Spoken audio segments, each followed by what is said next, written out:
बिस्मिल्लाहिर्रहमानिर्रहीम। अस्सलाम वालेकुम। अदा असां जेको आहे लाड़काना रेंज में हर डिस्ट्रिक्ट में वुमेन प्रोटेक्शन सेल क़ाइमु आहे ऐं असां वटि जेके औरतुनि ऐं ॿारनि जे मुतालिक़ केसिस रजिस्टर थिया आहिनि उन्हनि में पूरी रेंज में 903 केसिस असां वटि रजिस्टर थी चुका आहिनि। उन्हनि में ज़्यादातर जेको आहे डोमेस्टिक वायलेंस जा केसिस थिया आहिनि ऐं चाइल्ड अब्यूज़ जा भी काफ़ी केसिस थिया आहिनि, चाइल्ड रेप जा केसिस, फोर्स मैरिज जा केसिस थिया आहिनि ऐं काफ़ी केसिस जेके इन सां इन्हनि में रिसोर्ट कया आहिनि। हर डिस्ट्रिक्ट में जेका प्रोसेस में घटि केसिस आहिनि या 2 या 3 केसिस जेके हूंदा जेके प्रोसेस में हूंदा आहिनि ऐं असां क्विकली एक्शन खणंदा आहियूं, ऑफिसरनि ताईं ॻाल्हि पहुचाईंदा आहियूं सोशल मीडिया जे थ्रू या न्यूज़पेपर जे थ्रू या डायरेक्ट कंप्लेन असां काई बि ईंदी आहे असां उन ते जेको आहे क्विकली एक्शन खणंदा आहियूं। उन में औरतुनि जा बि मसला अची विया, ॿारनि जा बि जेके बि मसला आहिनि त उन ते असां क्विकली एक्शन खणंदा आहियूं। हिरासमेंट में अदा केसिस जेके आहिनि वर्क प्लेस हिरासमेंट हिकिड़ी थींदी आहे ऐं हिकिड़ी ॿी हिरासमेंट बि थींदी आहे, पंहिंजी फैमिली जे तरफ़ां बि हिरासमेंट थींदी आहे।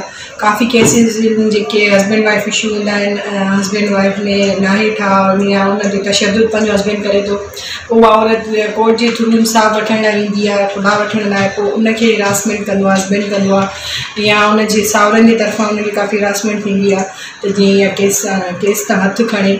अहिड़ा असां वटि केसिस रजिस्टर थिया आहिनि हिरासमेंट जा ऐं काफ़ी जेके आहिनि कॉलेज ऐं यूनिवर्सिटियुनि जी छोकिरियुनि खे बि हिरासमेंट जा केसिस असां वटि रजिस्टर थिया आहिनि ऐं काफ़ी रिसेंटली असां वटि हिकिड़ो केसिस थियो जेको फोटोग्राफर हुयो हिकिड़ो जेके पिक्स वग़ैरह कढंदो छोकिरियूं कॉलेज मां वञी हुतां कढाईंदियूं पंहिंजी पिक्स वग़ैरह, त उन हिसाब सां उन्हनि खे ब्लैकमेल पियो करे, हिरासमेंट पियो करे।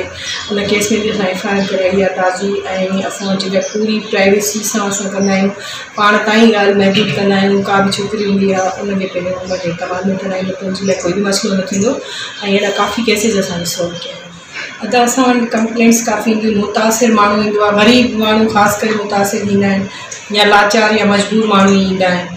पोइ जेके अक्यूज़ माण्हू हूंदा आहिनि, जवाबदार हूंदा आहिनि, उहे काफ़ी सोर्स वारा हूंदा आहिनि ऐं असांखे काफ़ी फ़ोन जे ज़रिए या कहिड़े हिसाब सां असांखे फ़ोन कराईंदा आहिनि कि वॾेरनि जे थ्रू या छा।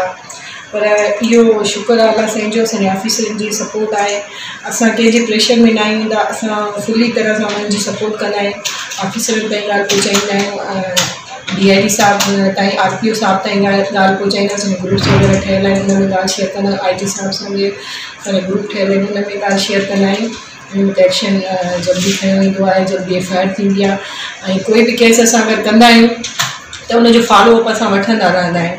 SHO खां पुछंदा आहियूं त अगरि FIR तूं कई आहे हिन केस में त गिरफ़्तारी थी आहे, कोर्ट पेश थिया आहिनि न थिया आहिनि, त असां टोटली मतिलबु उन केस खे ॾिसंदा आहियूं। हा त जेकमाबाद ऐं शिकारपुर में जेके असां ॾिठो आहे केसिस वाक़ई घणा आहिनि। हिते हानर क्लिन्स जा ख़ासि करे चाइल्ड रेप जा बि काफ़ी केसिस, अगवा जा केसिस काफ़ी थियनि था। ॿियनि ज़िलनि खां हिते वधीक रिपोर्ट था थियनि।